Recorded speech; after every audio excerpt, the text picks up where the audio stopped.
sabemos que has venido de Dios como maestro, porque nadie puede hacer las señales que tú haces si Dios no está con él. Entonces vamos a enfocarnos en esta parte que dice, este vino a Jesús de noche. Considera lo siguiente, Nicodemo era un hombre de mucho estatus. Jesús era un carpintero. No tenía estatus y realmente en la cultura se consideraba que los hombres trabajadores, que los obreros en general, pescadores, carpinteros, herreros, como le quieras llamar, todo ese tipo de hombres eran hombres ajenos a lo intelectual. ¿Sí? Se consideraban hombres ignorantes. ¿Por qué? Porque tenían que trabajar y por ende no tenían tiempo para estudiar. No tenían tiempo para sentarse a estudiar y escudriñar las escrituras, a aprenderlas, a memorizarlas. Entonces, generalmente estas personas eran de cierta forma puestas como en un estatus más bajo. Los judíos, recuerda que eran personas orgullosas, ¿sí? Especialmente cuando eres miembro de uno de los 70, seguramente tu ego estaba muy inflado. Entonces Nicodemo, estudiado, se acerca a Jesús de noche. Con esto en mente, ¿cuál sería tu suposición? ¿Por qué crees que Nicodemo se acercó a Jesús de noche? Para que no lo vieran. ¿Por qué quieren que me vean aquí hablando con este don nadie, este campesino, este plebeyo? Yo no quiero que me vean así. Van a hablar mal de mí, van a hablar mal de quién yo soy. Voy a manchar mi estatus. ¿Sí? Entonces ya está reflejando o revelando un poquito de la forma en que Nicodemo veía a Jesús. ¿Sí? Y aquí podemos ver algo muy interesante que es incongruencia. Nicodemo se acerca de noche a Jesús y le dice, Rabí, sabemos que has venido de Dios como maestro. Entonces, incongruencia. ¿Por qué se acerca de noche, como en esta forma de decir que nadie me vea, no quiero que nadie sepa? Pero luego le llama Rabí, diciéndole, recuerda que Rabí es la palabra para maestro. Entonces, un judío, miembro del Sanedrín, le está llamando maestro a un plebeyo, pero no quiere que nadie se dé cuenta. ¿Te parece congruente? Básicamente lo está poniendo en el mismo estatus, pero sus acciones lo están poniendo en un estatus más bajo. ¿Sí? Incongruencia. Ahora, la noche no es nada más algo literal, sí es una herramienta literal, pero también está hablando con un sentido metafórico, si lo quieres ver así. En el transcurso de la carta de Juan hemos visto un par de ideas o de conceptos que Juan utiliza para dar a entender distintas ideas. Entre estos vemos el uso de luz y oscuridad. Si recuerdas en el prólogo, esto es como uno de los temas centrales o uno de los fundamentos sobre el cual se desarrolla todo el prólogo. Y esta idea o este concepto es utilizado como una forma de separar a las personas que están en Cristo y las que están en el mundo. En Cristo o no en Cristo, lo quieres ver así. Entonces, como se indica en el prólogo, la luz y las tinieblas son concebidas como principios opuestos. La oscuridad ilustra los aspectos negativos, como el reino de Satanás, el error, el mal, la duda o la incredulidad. Y este mismo concepto es traído en distintas ocasiones en el Evangelio de Juan. Lo vas a ver varias veces. Y es traído con las palabras día y noche. ¿Sí? Entonces, en vez de usar luz y oscuridad, ahora usa algo más que todos estamos así como, que todos conocemos, ¿no? Finalmente, el día y la noche son cosas naturales, pero también llevan consigo un significado extra. Este juego de palabras o este tipo de juego de palabras donde Juan usa una palabra literalmente, pero también metafóricamente, es algo que vas a ver muchísimas veces en el Evangelio de Juan. Entonces, es una técnica que Juan utiliza mucho. De hecho, en este pasaje lo utiliza, si no me equivoco, 3 veces con distintas palabras. Y es muy interesante ver eso, pero también vamos a poner atención en las palabras.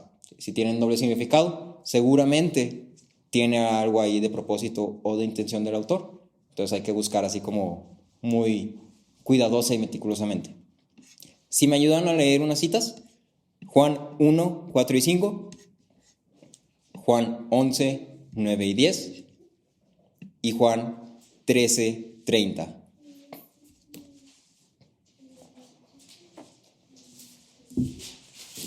Juan 1, 4 y 5, Juan 11, 9 y 10 y Juan 13, 30.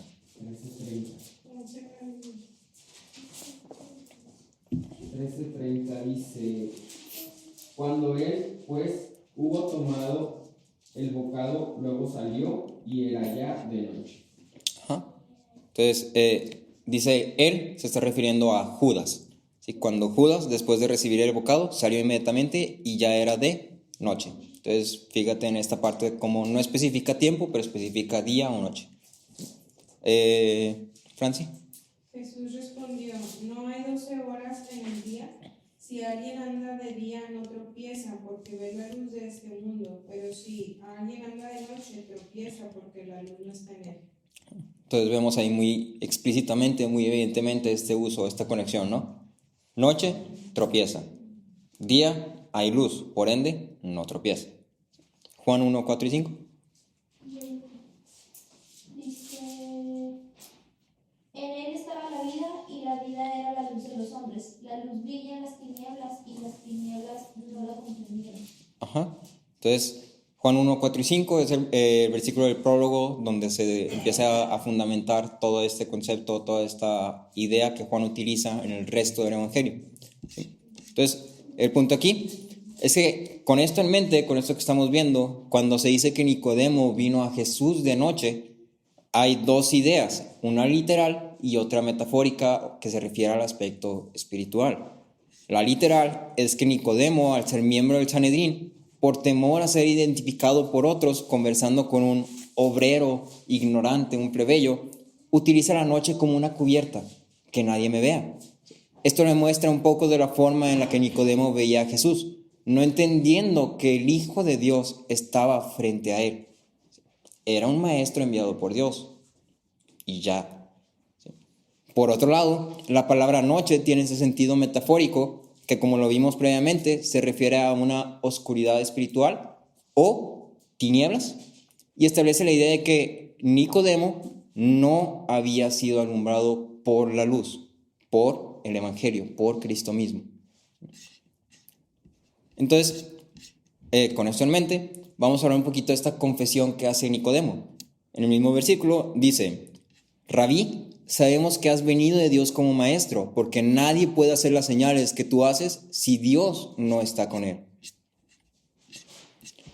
Con la identidad y la forma en que es presentado Nicodemo, su forma de referirse a Jesús demuestran más aún esta fe helada. Nicodemo creía que Jesús era alguien especial, alguien distinto, hay algo en este hombre, pero se quedaba un poco corto. Nicodemo llama a Jesús Rabí, confesando que saben que es enviado de Dios, porque solo un enviado de Dios pudiera hacer las señales que Jesús ha hecho. Esta expresión está revelando que Nicodemo veía a Jesús no como un hombre cualquiera, como otros miembros del concilio pudieran verlo, como un simple hombre ignorante, trabajador, sino como alguien enviado con Dios. Nicodemo no afirmaba o confesaba a Jesús como Cristo, pero como un hombre, específicamente un maestro.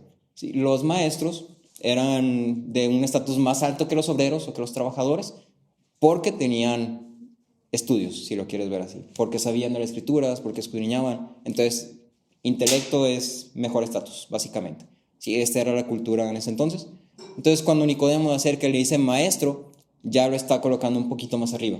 ¿Sí? Que a lo mejor los otros miembros del concilio dirían: es un carpintero, ¿para qué pierdo mi tiempo con él? Pero algo interesante es que dice acompañado por Dios. ¿Sí? Su forma de escribirlo es enviado de Dios. Dios está contigo. Entonces, esta expresión revela un poquito de cómo Nicodemo entendía quién era Jesús. Si me acompañan ahí a Éxodo 3:12 y a Jeremías 1:19. Te lo leo. Dice Éxodo 3:12: ciertamente yo estaré contigo, le respondió el Señor, y la señal para ti de que yo soy el que te ha enviado será esta: cuando hayas sacado al pueblo de Egipto, ustedes adorarán a Dios en este monte. Entonces date cuenta, dos cosas: yo estaré contigo.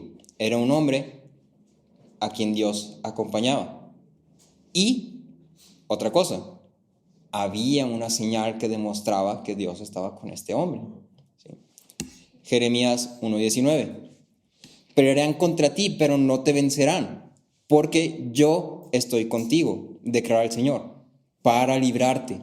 ¿Sí? Entonces podemos ver otra vez, yo estoy contigo. Era un hombre que estaba acompañado por Dios. ¿Sí? Pero era un profeta, era un siervo. ¿Sí? No era Cristo, no era Jesús, no era Dios mismo. Era un hombre acompañado por Dios, fortalecido por Dios. ¿Sí? Entonces, cuando Nicodemo identifica a Jesús como maestro, es claro que Nicodemo estaba errado en su identificación, porque Jesús no era un maestro. Jesús, como ya lo identificó Juan, era el Cordero que quita el pecado del mundo. No era un maestro acompañado por Dios. ¿Sí? Entonces lo baja de este estatus de decir, Él es el Salvador. ¿Sí? Él es el único que puede hacer lo que nosotros no podemos. Él es lo que necesitamos. Y lo coloca como un maestro especial. Entonces, fe helada.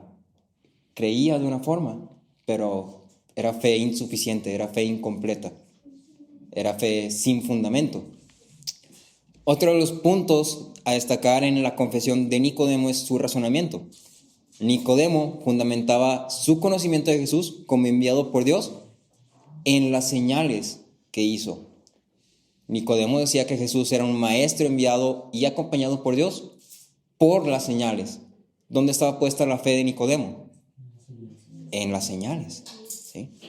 Era fe con un fundamento sin valor. Lo hemos visto algunas veces ya, hablamos hace no mucho de esta parte de de las señales y los milagros, y veíamos que el propósito de los milagros y señales es apuntar a las personas a Cristo. No a los milagros, no a la obra, no a este evento, no a un show, no a los fuegos artificiales, sino es apuntar a las personas a Cristo. Ese es el propósito de una señal o de un milagro. No tiene otro propósito. El propósito no es bendecirte, no es, ya tienes 10,000 pesos en tu cuenta bancaria, ya tienes un carro nuevo, ya tienes el pie que se te había caído, ya te creció otra vez. Eso no importa. Y eso está de más, eso es basura. Lo importante es Cristo. Las señales tienen como propósito apuntar a Cristo para que el hombre ponga su fe en Cristo, no en las señales. Veíamos también que hay señales que son evidentemente de Dios, pero también puede haber señales que no son de Dios. Entonces, fundamentar mi fe en las señales es una fórmula que me va a llevar a perderme totalmente, a desviarme totalmente. ¿Sí? El fundamento de Nicodemo estaba en las señales, no en Cristo mismo. Entonces, esto se convierte en un ejemplo claro de un creer que es insuficiente, fundamentado en algo incorrecto. El ejemplo aquí es las señales, pero muchas veces podemos poner nuestra fe en algo cercano a Cristo, pero no en Cristo. Por decir, en ocasiones podemos poner nuestra fe principalmente en las promesas, en decir, yo quiero que me pase esto y voy a esperar que me pase esto. Pero no estoy colocando mi fe en Cristo. Estoy colocando mi fe en algo que quiero, en algo que estoy esperando. Mi fe debe estar fundamentada en una sola cosa y ese es Cristo.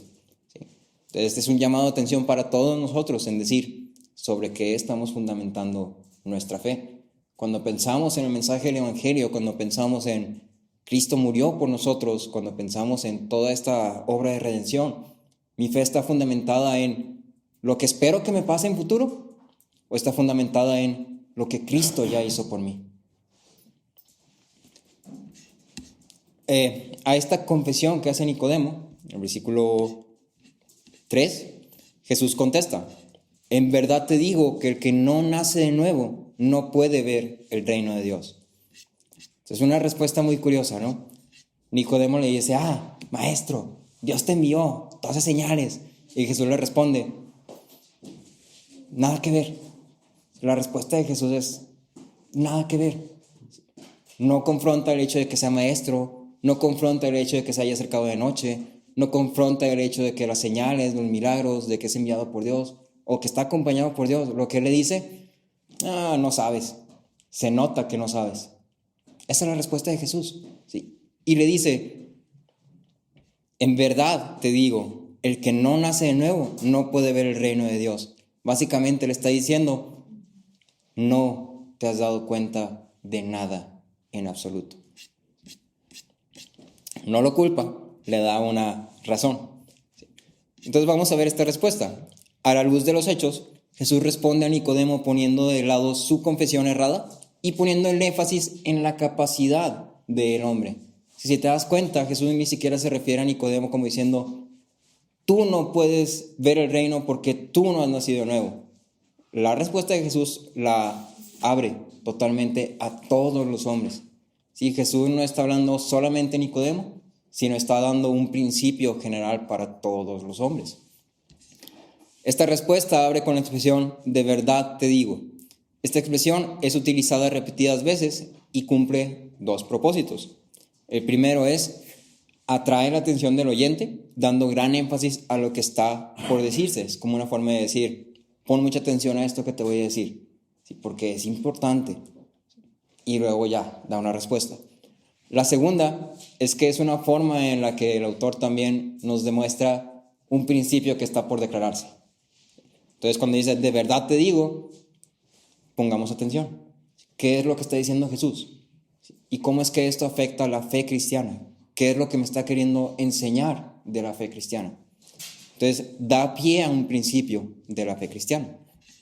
La respuesta de Jesús a Nicodemo presenta dos conceptos nuevos que, para este punto, no habían sido expresados ni eran conocidos como tal. El primero es el nuevo nacimiento, cuando dice, de verdad te digo que el que no nace de nuevo.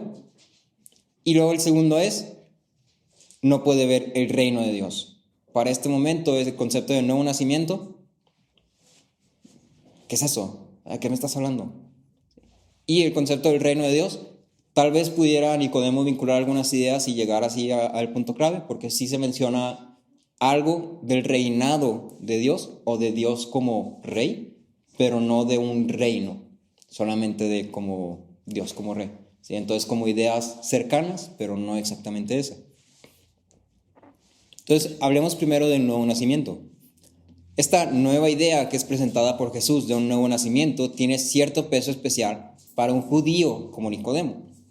El pensamiento religioso predominante en estos días decía que todos los judíos iban a ser admitidos en el reino, aparte de los culpables de apostasía deliberada, o sea, que de plano negaran a Cristo o le atribuyeron las obras de Cristo a alguien más, o maldad extraordinaria, o sea, de plano hombres así, malos, que no, o sea, si lo metes en el reino de Dios va a hacer maldades y va a ser malo con todos. ¿Sí? Entonces, hombres extraordinariamente malos, extraordinariamente apóstatas, eran los únicos excluidos de los judíos. Pero el resto de los judíos se consideraba que todos ellos iban a ser salvos por default, por decirlo de una forma. Jesús, en respuesta, dice a Nicodemo, un miembro respetado del Sanedrín, que no puede entrar en el reino a menos que nazca de nuevo. De cierta forma, Jesús le está diciendo, el que seas judío no vale nada. El que seas un miembro de los 70 no vale nada. El que sepa las escrituras de pies a cabeza no vale nada. ¿Qué necesitas? Nacer de nuevo. Esa es la respuesta de Jesús a Nicodemo. Entonces, en esta respuesta Jesús establece que ningún hombre es capaz de ver el reino de Dios a menos que nazca de nuevo. Esta palabra de ver en el versículo 5, además abajito, es reemplazada por el verbo entrar. Estos dos están demostrando el mismo principio y da a entender que ver y o entrar son consecuencia del nuevo nacimiento. Entonces, no son dos ideas diferentes, simplemente es la misma idea expresada con diferentes palabras. Si ves el reino de Dios, es porque vas a entrar al reino de Dios. Si entras en el reino de Dios, lo estás viendo. Entonces podemos entender estas dos cosas o estas dos palabras como la misma idea, ¿sí? El verbo nacer también tiene un juego de palabras ahí muy interesante. Este verbo puede referirse a la acción del padre de engendrar o de la madre de dar a luz. El ingrediente secreto o el ingrediente común en estas dos definiciones es generación o regeneración. ¿Sí? Con esto aclaro, en palabras de D.A. Carson, dice: la terminología del nacimiento relacionada con la salvación en la Biblia es suprasexual, o sea, va más allá del género, de la sexualidad y todo eso. Realmente no importa si es de la madre o del padre, no es relevante. ¿Sí? Al igual que las designaciones parentales para Dios en la Biblia. Es decir, lo importante de esto no es decir, es que es nacido de madre o nacido de padre. Lo importante de esto es la regeneración del hombre, ¿sí? El ingrediente común. Entonces, enfócate en eso, lo demás déjalo un poquito de lado. Y luego pasamos a esta segunda parte, que es el reino de Dios. Ahorita regreso al nuevo nacimiento, también hay otro tema ahí presente, pero vamos por partes, ¿no? Esta expresión, igual que el nuevo nacimiento, es una expresión que no ha sido vista hasta este punto y como tal no es encontrada en el Antiguo Testamento. O sea, en las escrituras que los judíos tenían, no van a encontrar una expresión que sea el reino de Dios. Pero podemos encontrar distintos pasajes que hablan de un reinado. Entonces, si me ayudas ahí con unas citas. Éxodo 15:18, Salmo 93:1, Salmo 103:19. Éxodo. Adelante. Jehová reinará eternamente y para siempre. Gracias. Salmo 103:19. 93:1. 103:19 dice: Jehová estableció en los cielos su trono y su reino domina sobre todos. 93:1. Jehová reina, se vistió de magnificencia. Jehová se vistió, se ciñó de poder, afirmó también el mundo y no se moverá. Entonces, hay una idea. No está la expresión como tal, no es explícita, pero hay una idea. Jehová reina para siempre. Jehová es rey, ¿sí? Esa idea, Nicodemo hubiera podido conectar los puntos y llegar así como al reino de Dios. Ok, nunca he visto esa expresión, pero la entiendo de cierta forma u otra. En el Evangelio de Juan, te vas a dar cuenta que esta expresión no es utilizada, más que esta vez en particular. Y generalmente Juan, en vez de usar el reino de Dios, usa la expresión vida eterna. ¿Sí? Las dos hacen referencia a básicamente lo mismo, simplemente haciendo énfasis en cosas diferentes, por decirlo de una forma. ¿Sí? Pero las dos están hablando del mismo punto, de esta parte de la regeneración. Como consecuencia te da reino de Dios o vida eterna. ¿Ok? Entonces, la expresión reino de Dios tiene como fin establecer una nuevamente más bien, una distinción fundamentada en un gobierno. Nuevamente, esta idea de Juan que da en el prólogo de oscuridad y luz es repetida de una forma más explícita. Esta distinción básicamente te dice: ¿estás bajo Dios o estás bajo el mundo? Otra vez, oscuridad, luz. ¿Estás en Cristo? No estás en Cristo. Es la misma distinción en distintas palabras. Esta distinción que establece en esta expresión no es utilizada frecuentemente en Juan, pero abarca uno de los principales temas que encontramos en el Evangelio mismo, tanto en Juan como en general el Evangelio. Aquel que nace de nuevo es integrado personalmente en el reino de Dios. Y ese también es un principio de la fe cristiana. Aquel que nace de nuevo es integrado personalmente en el reino de Dios. Después regresamos un poquito a esta parte del nuevo nacimiento. El versículo es el versículo 5. Dice: Jesús respondió. Bueno, me regreso al 4 así muy rápido, ¿no? Nicodemo responde, ¿cómo puede un hombre nacer siendo ya viejo? ¿Acaso puede entrar por segunda vez entre el vientre de su madre? Versículo 5. Jesús respondió, en verdad te digo que el que no nace de agua y del Espíritu no puede entrar en el reino de Dios. Entonces, dos cosas aquí que cabe destacar. La primera es la respuesta de Nicodemo. Una respuesta extraña o que pueda parecer fuera de, pero a la luz de que para Nicodemo esta idea de nuevo nacimiento era algo totalmente ajeno, creo que se puede comprender que haya respondido así como, o que lo haya tomado literal. Sí, pues es así como me responde así, pues, achis. O sea, ¿quieres que me meta otra vez al vientre de mi madre y nazca otra vez? Pero pues seguramente también Nicodemo era un hombre ya avanzado de edad, por el simple hecho de estar en el concilio, o sea, de ser de los 70, seguramente era un hombre ya viejo, y en base a su vejez también se manifestaba o reflejaba su sabiduría. Entonces, por eso dice, ¿puede un hombre ya viejo? O sea, ¿puedo yo, estando ya viejo, entrar otra vez al vientre de mi madre y nacer de nuevo? ¿Qué te pasa? ¿Sí? Entonces, esta palabra que se utiliza para expresar la idea de nuevo nacimiento es anothén, y en el uso de esta palabra es otra vez un juego de palabras, como lo vimos en el uso de noche y oscuridad. La palabra anothén puede tener el doble significado otra vez o de arriba. Este doble significado enfatiza la respuesta confusa de Nicodemo, que lo toma en la forma literal, otra vez, ignorando el significado de las palabras de Jesús. Entonces, Jesús lo que le dice es el que no nace de arriba, y Nicodemo lo entiende, el que no nace otra vez. Entonces Jesús está hablando de algo espiritual, Nicodemo lo toma como algo literal.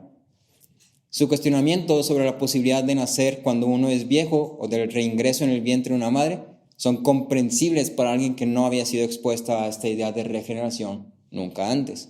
Tal vez tú y yo, que ya estamos un poquito más familiarizados con el Nuevo Testamento específicamente, donde la idea de la regeneración es prominente, es algo que está ahí, ¿sí? Lo puedes ver explícitamente y lo puedes ver constantemente predicado y repetido y desarrollado. El nuevo nacimiento puede ser así como, sí, lo ubico, sí, sé qué es, a lo mejor no lo conozco todo de pies a cabeza, pero lo entiendo el concepto. Nicodemo no tenía el Nuevo Testamento todavía, no le tocó. Pero bueno, entonces Jesús otra vez responde a Nicodemo abriendo con, en verdad te digo. ¿Sí? Recuerda que esto tiene dos propósitos, atraer la atención del oyente y dar pie a un principio de la fe cristiana. Esta vez, Jesús identifica el nuevo nacimiento de una forma explícita, llamándolo nacimiento de agua y del Espíritu. Esta conexión entre agua y Espíritu, algunos lo pueden llegar a malinterpretar o a separar, por decirlo de una forma. Es decir, algunos dicen que es nacimiento de agua y nacimiento de Espíritu. ¿Sí? Algunos conectan esto con el bautismo y luego con pues, el nuevo nacimiento, así como tal, bautismo en agua y bautismo de Espíritu. Lo correcto es no separar estas palabras. De hecho, la partícula que usa ahí, es que en el griego son partículas, supongo, conecta estas dos ideas como si fueran una misma cosa. ¿Sí? Es como decir fuego y calor. O sea, no está separando las cosas, sino que está diciendo así como, es como van de la mano, ¿no? O luz y sol, es como van de la mano. Entonces, por ahí va. Entonces, esta combinación de agua y de espíritu no son distintas características o distintas formas de nacimiento. Esta combinación representa el nacimiento desde arriba, ¿sí? De una forma más explícita. Cuando el agua se usa figurativamente en el Antiguo Testamento, habitualmente se refiere a renovación o limpieza, especialmente cuando se encuentra unida con espíritu. Esta conexión puede ser explícita o puede esconderse detrás del lenguaje que representa el derramamiento del espíritu. ¿Sí? O sea que hacen como una analogía, una metáfora del espíritu siendo derramado como si fuera agua. ¿Sí? Entonces hay esta conexión entre agua y espíritu constantemente en todo el Antiguo Testamento. Si me ayudas también otra vez con unas citas. Isaías 32:15 y Ezequiel 36:25 al 27. 32:15. Ezequiel 36, 25 al 27. Dijo Ezequiel, Hasta que sobre nosotros sea derramado el espíritu de lo alto y el desierto se convierta en campo fértil. El campo fértil sea estimado por Dios. Entonces ahí puedes ver como una expresión bastante explícita. Dice, derramaré sobre nosotros el espíritu, y lo que dice es que el desierto se convertirá en campo fértil. ¿Sí? Entonces ahí puede hacer la conexión. Ok, está poniendo el espíritu como si fuera agua. ¿Sí? Porque un desierto, pues obviamente es seco. Cuando llega mucha agua, es entendible que lo que pase sea fértil. ¿Sí? Ezequiel 36. entonces los rociaré con agua limpia y quedarán limpios de todas sus inmundicias y de todos sus ídolos los limpiaré.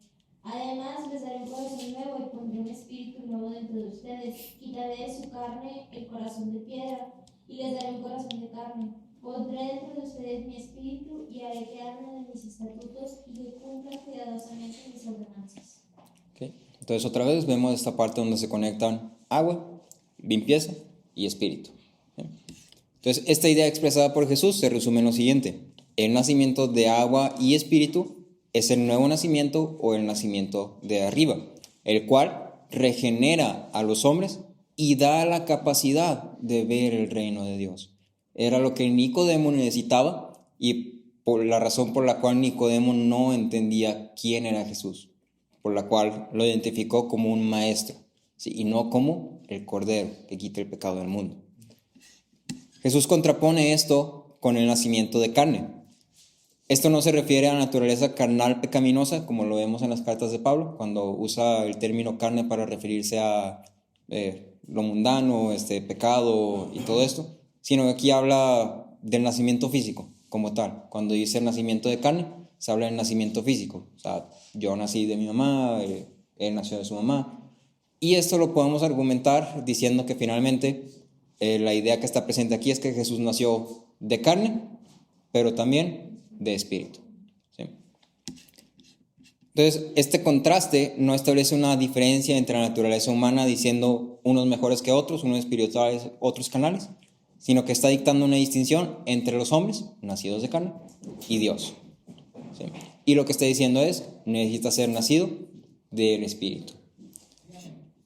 Después pasamos al versículo 8, ya vamos a terminar. Dice, el viento sopla por donde quiere y oyes su sonido, pero no sabes de dónde viene ni a dónde va. Así es todo aquel que es nacido del Espíritu. El pasaje da a luz cómo es que este nuevo nacimiento es producido. Si Nicodemo, con su conocimiento, sus dones, su entendimiento, su posición, integridad, no puede entrar en el reino, ¿qué esperanza hay para que un hombre cualquiera busque salvación o busque ingresar en sus fuerzas? La respuesta está en Dios mismo. Nuevamente, es otro juego de palabras, y no es el último.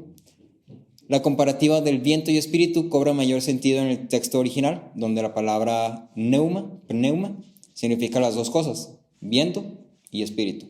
La puedes traducir con esas dos palabras. Entonces este versículo 8 revela una verdad que es crucial para todos nosotros. No podemos controlar ni entender al Espíritu, pero sus obras son evidentes e innegables. No podemos controlarlo, no tenemos forma de decir, Espíritu, venga. No podemos entenderlo, no sabemos cómo obra, no sabemos en quién va a obrar, pero sus obras son evidentes. El fruto que produce el Espíritu es evidente y es innegable. Esto nos lleva a dos aplicaciones. La primera es que la fe es un distintivo de los hijos de Dios. En Santiago 2:26 dice, porque así como el cuerpo sin el Espíritu está muerto, así también la fe sin las obras está muerta. Entonces, conecta estas ideas. El cuerpo sin espíritu está muerto. La fe sin las obras está muerta. La conexión es, el cuerpo con el espíritu tiene fe. Entonces, la fe es un reflejo de la regeneración. Dios abrió nuestros ojos para ver la gloria de Cristo. El Espíritu Santo nos ha hecho una nueva creación en Cristo, nos ha regenerado. Entonces la fe es un distintivo de los hijos de Dios y es esta característica que es innegable, es evidente e innegable. La fe es manifestada en obras, ¿sí? Es expresada en obras, ¿sí? No obramos para tener fe, sino que obramos porque tenemos fe, ¿sí? Mi fe me va a llevar a obrar, me va a llevar a amar, me va a llevar a preocuparme por los demás, me va a llevar a aprender, a estudiar, a predicar, a discipular, a ser discipulado, ¿sí? Mi fe me va a llevar a eso, a comportarme como una persona que es del reino de Dios. La otra aplicación es que el nuevo nacimiento es obra del Espíritu. En esta parte entendemos que no podemos controlarlo ni entenderlo. Una de las doctrinas que vimos hace ya bastante rato era esta parte de que finalmente no depende de nosotros. La conversión no depende de nosotros. Yo no puedo obligar a una persona a ser cristiano. Por mis fuerzas yo no puedo hacerlo, yo no tengo la capacidad, yo no puedo producir conversión, yo no puedo hacer que alguien nazca de nuevo. El único que puede hacer que alguien nazca de nuevo es Dios mismo, ¿sí? Y es Dios a través de su Espíritu el que produce este nuevo nacimiento. En 1 Corintios 2:12 dice, nosotros hemos recibido no el espíritu del mundo, sino el Espíritu que viene de Dios, de arriba, para que conozcamos lo que Dios nos ha dado gratuitamente. Entonces, date cuenta, no dice no hemos obtenido, dice hemos recibido, nos fue dado. El Espíritu es dado, ¿sí? No obtenido, no comprado, es dado. Y Tito 3:5 dice, Él nos salvó no por las obras de justicia que nosotros hubiéramos hecho, sino conforme a su misericordia, por medio del lavamiento de la regeneración y la renovación por el Espíritu Santo. El lavamiento y la regeneración es por medio de el Espíritu. No lo que nosotros hagamos, no lo que nosotros seamos capaces, no nuestras virtudes, como con Nicodemo, que era un hombre estudiado, preparado, de estatus alto, si es por el Espíritu. Dentro de esto cabe destacar también 3 cosas. La primera es que es un misterio. Sí, parte de la doctrina del obrar del Espíritu es que es un misterio y por ende debemos entender que no vamos a poder entenderlo. Sí, debemos abrazar este hecho, no vamos a poder entenderlo. Sí, esto es parte de la doctrina, entonces cuando yo digo voy a abrazar esta doctrina es también abrazar el hecho de que no lo voy a entender. Sí. Segundo, no depende de nosotros, depende de Dios solamente. Y tercero, nuestra respuesta debe ser adoración. El Espíritu obró en nosotros. Si el Espíritu, que es inentendible e incontrolable, obró en nosotros. Y esto me debe llevar a adorar. Dios decidió lavarme con su Espíritu. Y mi respuesta a esto es adoración. La adoración no es nada más en domingos, en reuniones que vienes y cantas 1, 2, 3 alabanzas. No es nada más cuando oras, sino es con tu vida estás adorando constantemente. Una vida que testifica, que glorifica a Dios, es una vida que adora.